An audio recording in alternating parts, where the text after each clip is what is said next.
Olá, graça, paz e misericórdia da parte daquele que vive e reina pelos séculos dos séculos. É um prazer estar te recebendo aqui no canal Escatologia Plena, o portal de estudos do preterismo completo. Nessa oportunidade, vamos trazer aqui mais um vídeo do abençoado Lamartine, onde ele apresenta uma questão relacionada ao preterismo que visa refutar completamente aquilo que o preterismo ensina como que tudo já teve o seu cumprimento no primeiro século da era cristã. Lembrando que os nossos vídeos, dentro desse formato, são todos voltados a trazer uma instrução bíblica daquilo que realmente as escrituras estejam expressando com relação às questões escatológicas. Nunca foi no intuito de destratar de pessoas, apenas de mostrar o ponto de vista de certas escolas de interpretações para aquilo que realmente se faz necessário o povo de Deus compreender, que não tem para onde fugir, e que a escatologia bíblica é de fato realizada. Vamos então ouvir aqui a questão levantada por Lamartine, que teve o intuito de refutar o preterismo, uma vez que ele foi convidado,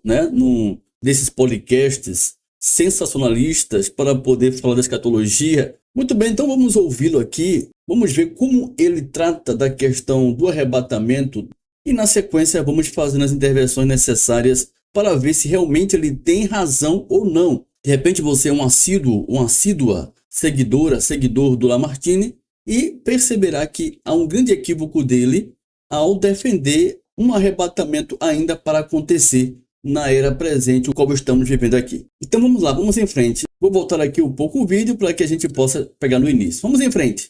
Vamos explicar para quem não sabe o que seria o arrebatamento. Arrebatamento é que quando tocar a última trombeta... A sétima? Não tem nada a ver com a trombeta do Ah, Apocalipse. não? Ah, tá. Não. Já tô confundindo. Já. Não. Quando tocar a última trombeta... Não, peraí, eu não sei se vocês entenderam, eu fiquei completamente perplexo agora. Ele interpreta que há uma última trombeta no que tange o arrebatamento, porém, há outra última trombeta relacionado à questão de Apocalipse capítulo 10, no versículo 7. Ele acha que são trombetas que soam em tempo diferente. Isso é uma aberração, já começa o erro por aí. Não tem como existir duas últimas trombetas, Lamartine.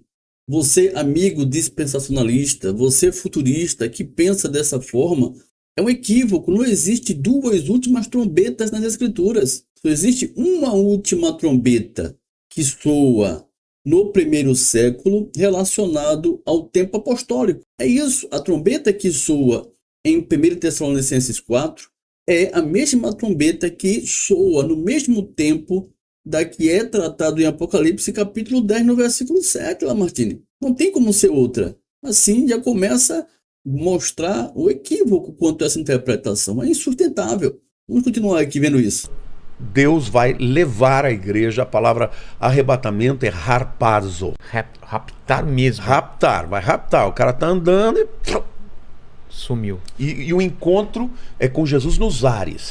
Outro problema seríssimo quanto a essa interpretação. Dois erros a gente encontra aí, que no caso seria o terceiro. O entendimento dele é que o Senhor há de retornar, arrebatar sua igreja, que é tomar para si. A palavra harpazo tem esse sentido no grego, tomar para si com força. Então as pessoas de repente estarão ali na rua como cristãos, andando. Já vi até insinuações de que pilotos estariam pilotando o avião e de repente serão sugadas e o avião desgovernado vai cair porque não tem como continuar sendo pilotado por o piloto que era cristão e foi arrebatado de repente. Então o pensamento deles é sempre nessa ótica literal, pejorativa do que seja o arrebatamento.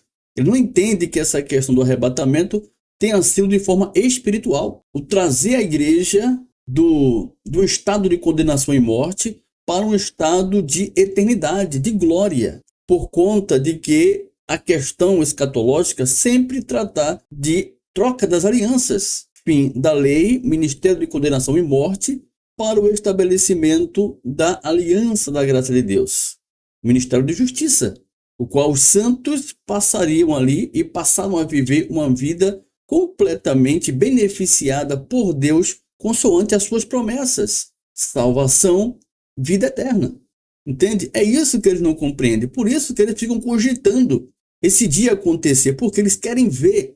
Se literalmente isso não acontece, não pode ter ocorrido o arrebatamento. Outro grande engano. E outra é com relação ao encontro do Senhor nos ares. A palavra ares, no grego, também não tem nenhum sentido que seja nos céus.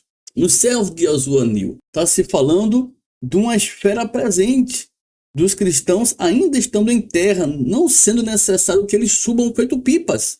A palavra ares no grego não significa propriamente que tenha que ser lá em cima.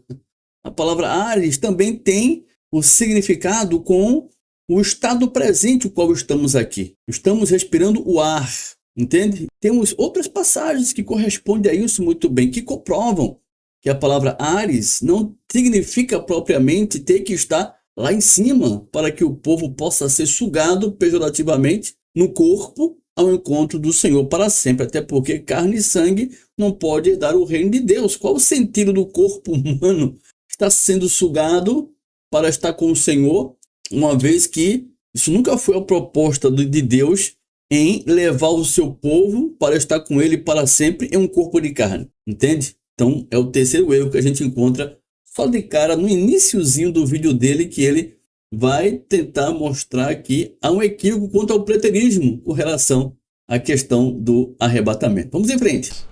Então, diferente da segunda vinda, que Jesus vem com a igreja e vem para a terra. Entendi. No arrebatamento, Jesus leva a igreja, rapta a igreja e encontra com ela nos ares. Isso acontece, na minha opinião, antes dos 7 anos. Tá. A segunda vinda é no final dos Essa é qual linha? Essa é o pré-milenista. Pré-milenista. Pré-tribulacionista. Por que pré-milenista? Porque depois dos 7 anos de tribulação, vem o milênio. Tem os amilenistas, tem os pós-milenistas e tem os preteristas. Agora vai começar. Ele vem agora apresentando o seu raciocínio, a sua escola, o qual ele defende, né? Que ele é um pré-tribulacionista, como também um pré-milenista. Ele vai defender a ideia de que o arrebatamento acontece antes da tribulação e antes do milênio, porque o Senhor arrebataria a igreja, depois retornaria com a igreja. Isso não está em canto nenhum. Paulo nem ensina isso em lugar nenhum das Escrituras, com referência ao que é dito lá em 1 Tessalonicenses capítulo 4. Não é dito que a igreja retorna com Cristo em lugar nenhum. Isso é uma definição dispensacionalista, uma ideia criada no século XIX, primordialmente defendido por Margaret MacDonald. Até 1830 não se entendia um arrebatamento nessa forma, nesse formato, que acontece em 2 etapas. Não faz sentido algum. Isso é uma teoria inovada que se estendeu e se tornou dogma cristã. Um erro gritante que a igreja, por sua vez, tem defendido de forma majoritária. Acha que isso faz sentido. Uma vinda do Senhor que acontece em 2 estágios. Uma para arrebatar e outra no sentido de estabelecer o seu reino de glória com a manifestação do novo céu, nova terra. Não faz sentido algum. Porém, agora ele vai descer o sarrafo no preterismo, mostrando que aquilo que o preterismo defende seja um engano insustentável pelo que as Escrituras dizem. Vamos em frente, vamos ouvi-lo. O que são os preteristas? Os preteristas acreditam que todo o Apocalipse aconteceu até o ano 70. Cara, mas eles têm que fazer um malabarismo teológico tremendo. Quem é o anticristo? Nero. Nero. Mas Nero nunca fez marca. Nunca marcou ninguém. Olha só, tá pensando que Nero ia sair com aquele marcador que marca boi, marcando as pessoas. Pelo amor de Deus, Lamartine. Pelo amor de Deus. Talvez você, futurista, que pense feito Lamartine, vocês precisam rever esses conceitos defendidos por vocês, porque a Bíblia não dá respaldo para esse tipo de ideia. E aqui nós temos um grande problema, porque muitos pensam da forma que ele imagina. A marca na fronte e na mão direita tem um significado muito importante no que tange à figura de Nero César. É consenso acadêmico que o número 666 na gematria nos remete ao nome de Nero César, que tinha que ser um número de um homem. Pelo amor de Deus. É também importante salientar que dentro da história apresenta-se relatos de Nero César que tinha moedas cunhadas, como o deus Apolo tocando uma lira. Temos até um vídeo que fala sobre isso também. Enquanto os outros imperadores antecessores de Nero, eles eram proclamados divindades após a sua morte, Nero César, assim como Calígula, eles exigiram honras divinas enquanto ainda estavam em vida. É isso. Um imperador romano que, primeiro, que perseguiu a igreja de Cristo. Nero exigiu honras divinas. Dentro desse contexto está muito bem associado o que é tratado pelo apóstolo João em Apocalipse capítulo 13, que nos remete à sua figura. Temos também a questão da charagma. Aqueles que adoravam o imperador recebiam um certificado como um selo de aprovação. Charagma, que por sua vez é usado para a palavra a marca, que nós encontramos a famosa marca da besta de Apocalipse 13:16. A marca ela é posta sobre a fronte e a mão direita porque o significado é levando em conta questões espirituais. Na fronte porque tem a ver com a questão do filactério. Filactério nos tempos bíblicos do Velho e do Novo Testamento eram pequenos recipientes cúbicos feitos de couro que eram atados à testa e ao braço esquerdo dos homens judeus, que inclusive até os dias de hoje existem homens judeus que praticam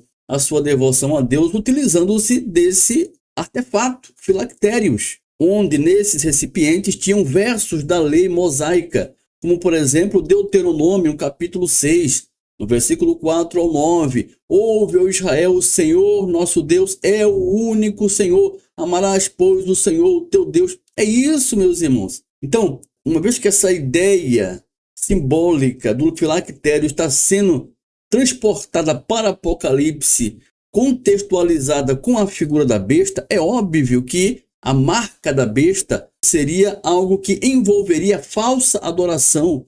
É um contraste do que representa a adoração a Deus pelos filactérios exercido pelos judeus. Um lembrete para que o povo mantesse completamente devotado a esse ser, ao imperador. E isso é nítido. É isso. Lembrando que o denário, na época de Cristo, era uma moeda de grande valor, o qual os judeus faziam de tudo para poder tê-la, porque, tendo a moeda romana, a pessoa tinha mais poder aquisitivo de compra como também de venda.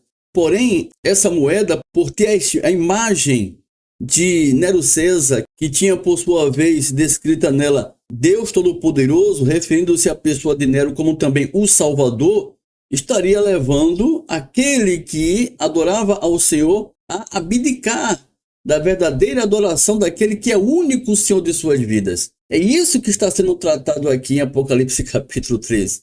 E ele está fazendo aí um desdém, achando que a posição preterista é completamente insatisfatória. O que diz o texto? Não, insatisfatório é pensar que Nero teria que estar andando com um marcador de boi para estar marcando as pessoas. Não faz sentido, Lamartine.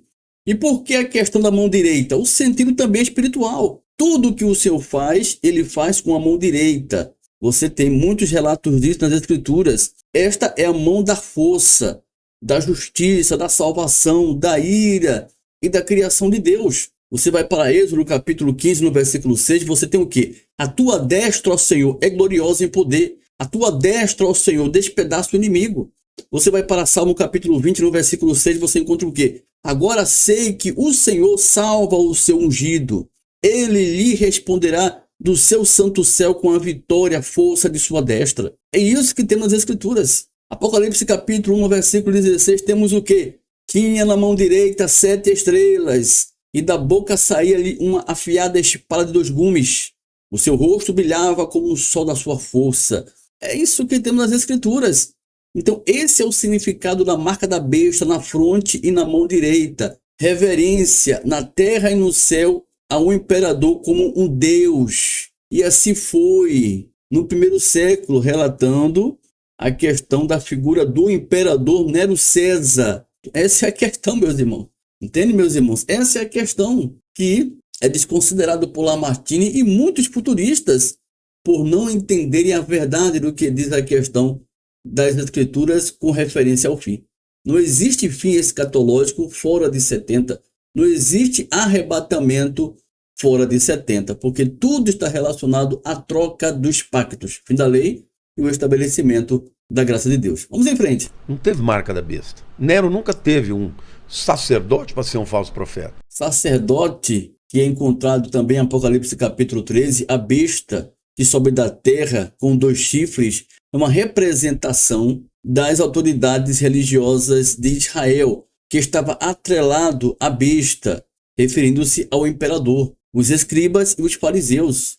É só você ler os livros Mateus, Marcos, Lucas e João, quando o Senhor Jesus estava para ser crucificado e Pilatos tentou dar um jeito para que ele não fosse ser condenado. Então, o que é que os religiosos reivindicavam na ocasião? Olha, se você não fizer, você não estará sendo amigo de César. Olha só, é isso. Então, os escribas e fariseus está sendo representado na figura da besta que sobe da terra, que tem 2 chifres. Chifres é símbolo de autoridade, assim como a besta que sobe do mar, representando os imperadores romanos. Entende? É isso que ele desconhece, porque para ele tudo tem que ser literal, como qualquer futurista. Não quer entender as questões da linguagem figurada que é apresentado por João dentro da mesma esfera profética que é trazido pelos profetas no Velho Testamento.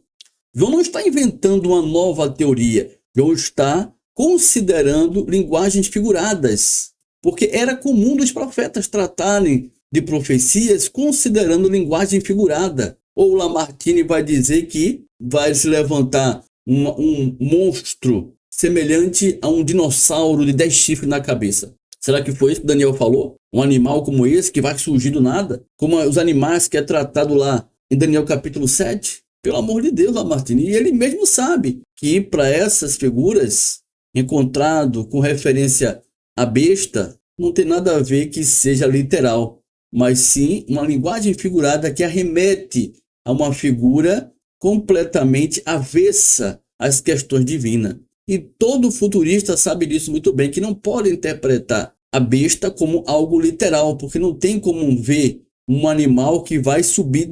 É o Godzilla, Lamartine, é o Godzilla, pelo amor de Deus, meu irmão. Mas ele quer conjecturar, porque para ele, a ideia desses futuristas tem que ser literal, dentro daquilo que é o seu cumprimento, e não espiritual. Eles não aceitam, né? Então ele vai dizendo aí, olha, mas como é que pode?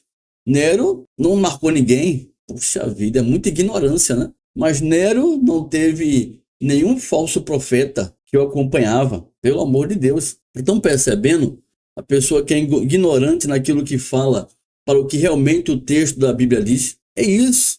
Se João diz que a besta tinha por número 666 e é número de homem, levando em consideração a gematria, que leva-nos ao 666, obviamente era para que eles identificassem, e não nós no século XXI, no intuito de imaginar que os acontecimentos seriam para nós hoje, não tinha que ser para eles. Era para que eles identificassem. Calcule o número da besta, uma vez que a revelação foi endereçada para as 7 igrejas da Ásia Menor, não faz sentido imaginar que aqueles irmãos tivessem calculado, tivesse a ciência de quem teria sido o 666, porém, ainda ele não se manifestou, porque ainda está para se manifestar em nosso tempo, porque não tinha nada a ver com o Nero César. Pelo amor de Deus, Lamartine e futuristas que vão estar assistindo esse vídeo, reveja seu ponto de vista, porque a verdade, ela está nas Escrituras, que corresponde realmente ao primeiro século, cumprimento da revelação de Apocalipse. Vamos em frente. No final dos 7 anos da tribulação, Jesus vem. O preterista diz que Jesus veio, sabe? Poxa vida, depois de 7 anos Jesus vem. Onde é que está isso nas Escrituras? Depois de 7 anos Jesus vem. O Senhor arrebata a igreja e depois de 7 anos Jesus vem para quê? Uma vez que ele arrebata a igreja, meus irmãos. Para quê? Vamos em frente. Sabe aonde? Onde? Na igreja, está reinando na igreja. Pô, mas a Bíblia diz que Satanás está preso. Eu pergunto para você, parece que ele está preso? Não parece. Ah, dá licença, essa teoria é muito fraca. Puxa vida, ele está dizendo que a teoria preterista é fraca, porque quando ele liga um telejornal, quando ele vai no feed de notícia de uma das redes sociais, encontra noticiários de catástrofe, de coisas ruins que acontecem no dia a dia, ele associa isso com o Satanás que esteja atuando. Pelo amor de Deus, ele acha que o Satanás esteja atuando nas pessoas e causando todo tipo de males que costumamos ver através de noticiários. Essa é a velha escatologia de manchete de jornais. Ele trata das questões do fim baseado naquilo que é dito, não nas escrituras, mas o que ele ouve e o que ele vê nas mídias sociais, nas TVs da vida. Olha só, então você vê o dia a dia, como é que você pode entender que Satanás foi preso? Aí diz que é fraco o preterismo porque dizemos que sim, Satanás ele foi completamente destruído, acabou, foi julgado, sentenciado. Não faz sentido associar os acontecimentos do dia a dia relacionado à maldade do homem, porque o homem, que tudo que acontece de ruim está associado à natureza humana do homem, tem nada a ver com Satanás que esteja possuindo as pessoas ou que ele esteja usando as pessoas para fazer maldade. Isso é bobagem religiosa. Satanás não é procurado para ser preso. Quem são presos são as pessoas que praticam maldade. Ninguém chega no tribunal e diz, não, foi Satanás que me usou, eu não posso ser preso por uma coisa que eu não fiz, mas porque eu fui usado por Satanás. E o juiz vai dizer, realmente faz sentido, porque as escrituras dizem que um dia ele será preso. Então é verdade, você está absolvido, porque você não tem nada a ver com isso. É o Satanás que está operando por aí. Nós temos que ter muito cuidado com o Satanás. Juiz nenhum vai levar isso em conta não, meus queridos. Meu querido Lamartine, o juiz, quando vai fazer a sentença num tribunal de qualquer atrocidade feita por uma pessoa, é baseado naquilo que ela fez e não no que Satanás influenciou ela a fazer. Ela vai ser condenada. E a pessoa condenada não vai reivindicar com os seus advogados, com o Ministério Público, reclamando do juiz que está o aprisionando, o prendendo injustamente porque ele foi manipulado por um Satanás que não existe. Ele vai cumprir a sua pena normalmente porque sabe que o que fez foi de errado, e não porque foi induzido por um ser espiritual. Entende? É isso que ele não leva em consideração. Aí chama o preterismo de algo fraco, sem sentido. Fraco e sem sentido é essa teoria, que ele não consegue nem se explicar do que está dizendo dentro daquilo que realmente o texto está afirmando e que diz. São conjecturas, são ideias criadas para favorecer aquilo que ele acredita e não o que as escrituras dizem. Essa é a realidade. Vamos em frente. Então, os preteristas, eles acham que não vai ter arrebatamento quando a Bíblia diz em 1 Tessalonicenses capítulo 4 que a igreja vai ser arrebatada. 1 Tessalonicenses 4, 16 e 17 é claro. Primeiro os mortos em Cristo serão ressuscitados, depois nós, os que estivermos vivos, seremos juntamente com eles arrebatados. Ô Lamartine, em que momento o preterismo diz que não existe arrebatamento? Não. Não é que o preterista afirma que não vai existir arrebatamento. Isso aí é uma falsa acusação, ad hominem, para poder demonizar o preterismo, como muitos fazem por aí, não. O preterista completo afirma que o arrebatamento de 1 Tessalonicenses 4 é bíblico, porém que já aconteceu no primeiro século da era cristã, porque estava relacionado esse acontecimento suceder naquele tempo para aquele povo. É tão claro que já vimos aqui muito bem o texto, que o apóstolo Paulo, ainda em 1 Tessalonicenses 4, no versículo 18, o apóstolo Paulo é claro ao dizer assim, olha, portanto, consolai-vos uns aos outros com estas palavras, consolai-vos. E tem mais. A Bíblia diz que quando o Senhor viesse arrebatar a igreja e que os vivos não precederiam os que dormem, é dito no texto que quando acontecesse aquele momento transformador, aquele momento do encontro, assim estaremos, Paulo diz, assim estaremos para sempre com o Senhor. Não diz em lugar nenhum do texto que a igreja deveria retornar para a última trombeta de Apocalipse suceder ou depois do milênio ou depois de 7 anos. Não, não existe isso no texto. E isso vai reforçar com o verso seguinte, o 18, que ele diz, portanto, consolai-vos uns aos outros com essas palavras, para que eles estivessem consolados com esse momento de que iria suceder. E aconteceu no primeiro século. Então o preterismo não nega o arrebatamento. O preterismo diz sim ao arrebatamento, porém que já aconteceu no primeiro século. Vamos continuando. Juntamente com o Senhor nas nuvens. Arrebatados é raptados. Então estaremos com o Senhor para sempre. Agora, os preteristas, eles alegorizam todo o resto. Bom, já aconteceu, então, pera lá. Satanás foi preso 1000 anos? Ele está preso porque a igreja... está no milênio, segundo eles? Segundo eles, nós estamos vivendo no reinado de Cristo através da igreja. Nossa. É isso. Então está aí o Lamartine com suas conjecturas, tentando de toda forma e jeito apresentar razões pelas quais o preterismo é uma furada teológica pela qual as pessoas não devam seguir. E foi mostrado ao longo da reação que fizemos ao seu vídeo que é totalmente ao contrário. O dispensacionalismo é uma crença completamente antibíblica, que não tem suporte em lugar nenhum do que dizem as Escrituras, com referência à questão do fim. Paulo foi claro, a igreja ela reina para sempre com o Senhor, porque essa é a proposta. Eu só quero citar um texto só para a gente finalizar a nossa reação nessa oportunidade, que se encontra aqui em Efésios 3:21, meus irmãos. O texto é claro, o texto aqui não nos deixa errar quanto a essa questão. É muito difícil para eles aceitarem que a igreja esteja reinante com Cristo e que tudo já tenha sucedido. E a nossa realidade hoje, ainda que materialmente, fisicamente, seja avesso àquilo que esperávamos, mas espiritualmente a igreja reina gloriosa, porque esse é o sentido pelo qual nós devemos viver por fé. Na fé, naquilo que foi manifesto.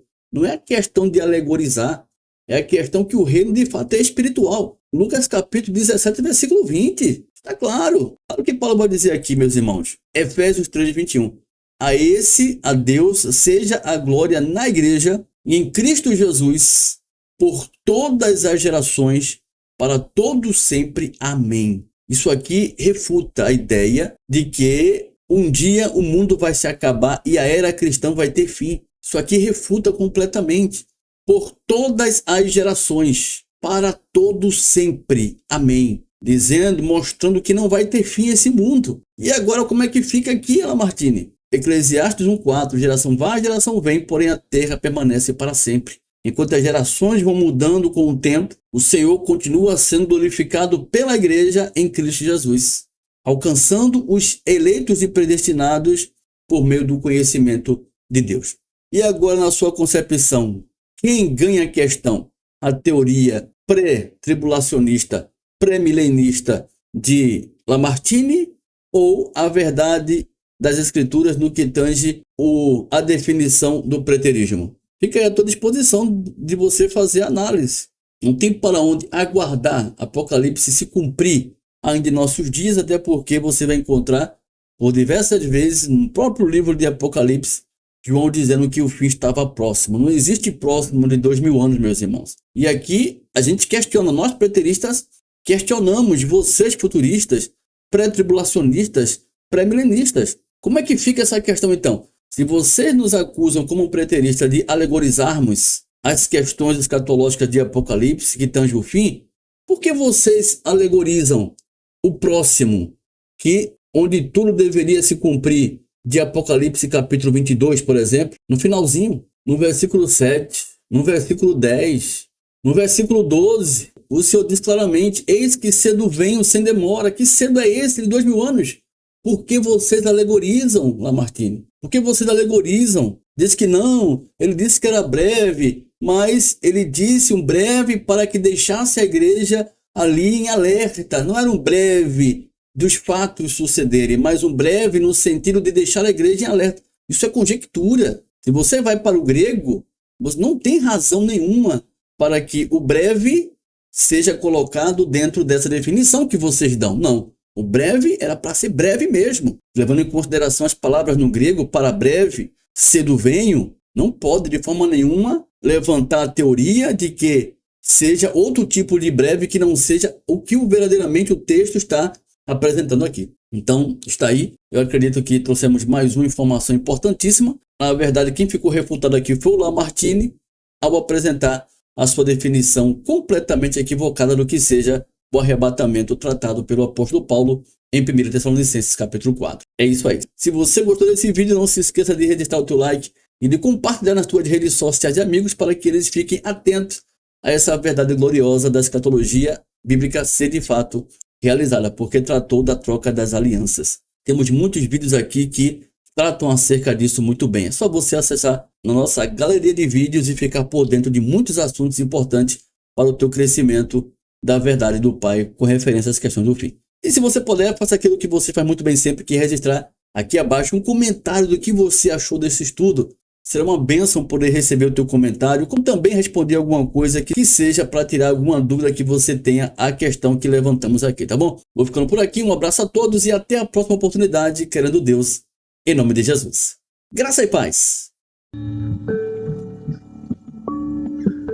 Graças, porém, a Deus que, em Cristo, sempre nos conduz em triunfo e, por meio de nós, manifesta em todo lugar a fragrância do seu conhecimento.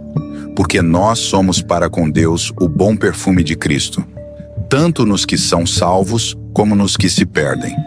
Porque nós não estamos, como tantos outros, mercadejando a palavra de Deus. Antes, em Cristo é que falamos na presença de Deus, com sinceridade e da parte do próprio Deus.